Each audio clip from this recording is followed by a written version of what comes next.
તો ફ્રેન્ડ્સ જય માતાજી, આજે બનાવીશું આપણે સેવ ખમણી। તો મેં અહીંયા 3 વાટકી ચણાનો લોટ લઈ લીધો છે। એમાં આપણે 2 ચમચી ખાંડ નાખીશું। ખાંડ નાખો, સાકર નાખો, પછી એમાં અડધી ચમચી હળદર નાખીશું, પછી સ્વાદ મુજબ મીઠું નાખીશું, પછી અહીંયા લીંબુના ફૂલ નાખવાના હોય, જે મારી પાસે અત્યારે નથી એટલે મેં અત્યારે લીંબુ નીચોવું છું। 1 લીંબુનો રસ, બરાબર। બંધ કરી દો। હવે આમાં આપણે પાણી નાખીને ખીરું બનાવીશું, તૈયાર કરીશું।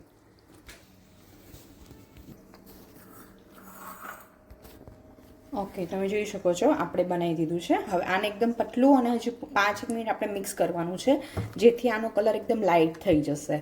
લાઇટ કલર થાય એટલે આપણું ફ્લફી એકદમ, તમે જોઈ શકો છો એનો કલર ચેન્જ થઈ ગયો છે અને એકદમ આમ ધારના જેમ પડે છે। હવે આપણે આમાં ઈનો ફ્રૂટ સોડા નાખ્યો છે, એના ઉપર આપણે થોડુંક પાણી નાખીશું, જેથી તરત એક્ટિવ થઈ જાય। હવે આપણે એને એક જ તરફથી આમ મિક્સ કરીશું, એક જ સાઈડમાં, બરાબર છે।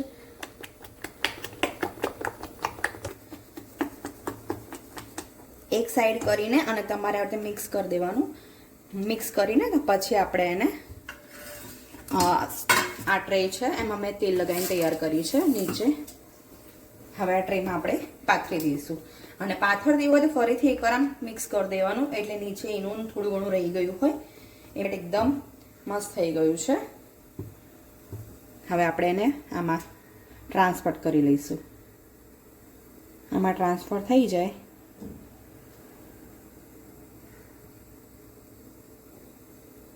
આમાં મૂકી દેવાનું ટ્રે વરાળિયામાં અને ઢાંકી દેવાનું। ઢાંકીને 10 મિનિટ રહેવા દેવાનું। 10 મિનિટ પછી આપણે ચેક કરીને ફરી બતાવીશું। હજી આપણા પાસે થોડું ખીરું વધ્યું છે, તો મેં ઇડલી સ્ટેન્ડનું એક પ્લેટ લઈ લીધી છે, ડીશ લઈ લીધી છે, એમાં આપણે એને કરી દઈશું ટ્રાન્સફર।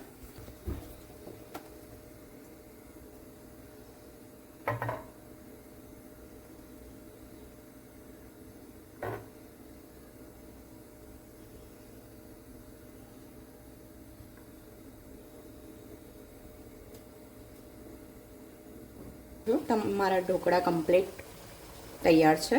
સેવ ખમણી માટે પહેલી આ પ્રોસેસ કરવાની છે, પછી બીજી। ઓકે, હેલો ગાઈસ, ચલો હવે આપણે વઘાર કરીશું। સેવ ખમણીનો પ્રોપર સેવ ખમણી બનાવીશું, બરાબર છે। હવે એના માટે મેં અહીંયા તેલ મૂકી દીધું છે, તમે જોઈ શકો છો।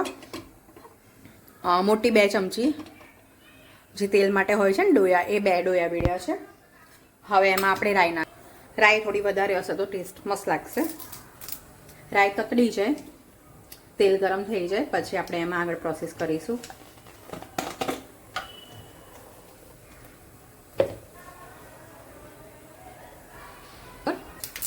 તમે જોઈ શકો છો રાઈનો અવાજ આવવા માંડ્યો છે। હવે આપણે એમાં લીલા મરચાં અને કડી પત્તા નાખીશું।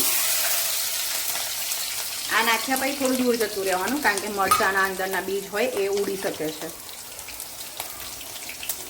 હવે એમાં હિંગ નાખીશું।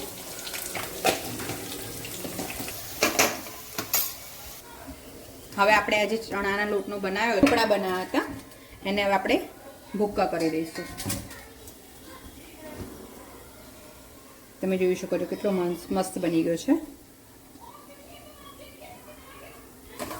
હેલો ગાઈસ, જો હવે અમે આ પેસ્ટ તૈયાર કરી દીધી છે।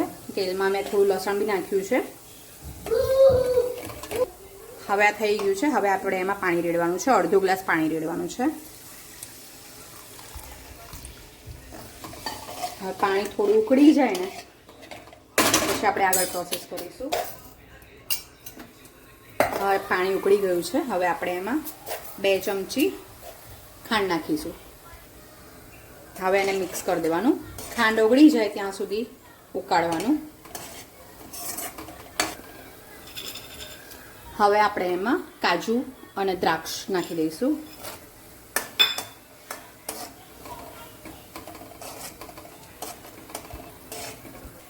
હવે આપણે આ જે ઢોકળાનું બનાવ્યું હતું એનો આપણે ભૂકો કરી દીધો છે, એ નાખી દેવાનું અંદર।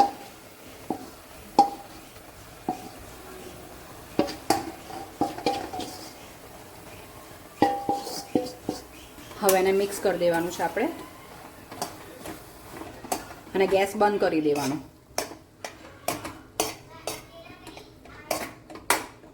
ફ્રેન્ડ્સ, આપણી સેવ ખમણી રેડી છે. હવે એના પર આપણે ગાર્નિશિંગ કરવાનું છે. હવે એના પર આપણે ધાણા નાખીશું. ધાણા એટલા ભાવે એટલા તમે નાખી શકો છો.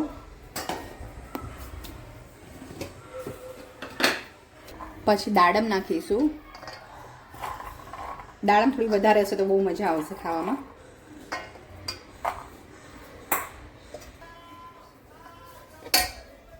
પછી ઉપર ધાણાની ચટણી નાખીશું.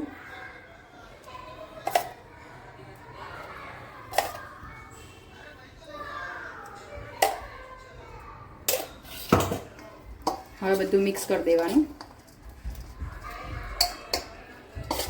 પછી ઉપર સેવ નાખવાની. લચકો સેવ ખમણી રેડી છે. તમે જોઈ શકો છો. આ તમે ઇન્સ્ટન્ટ 15 થી 20 મિનિટમાં બનાવીને ખાઈ શકો છો. હવે એના પર આપણે સેવ છે ઝીણી, એકદમ ઝીણી સેવ લીધી છે, એ હવે એના પર નાખી દઈશું.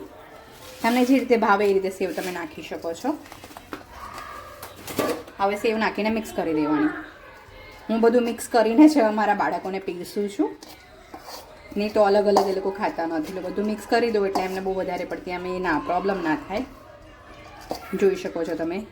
એકદમ આપણી સેવ ખમણી રેડી છે.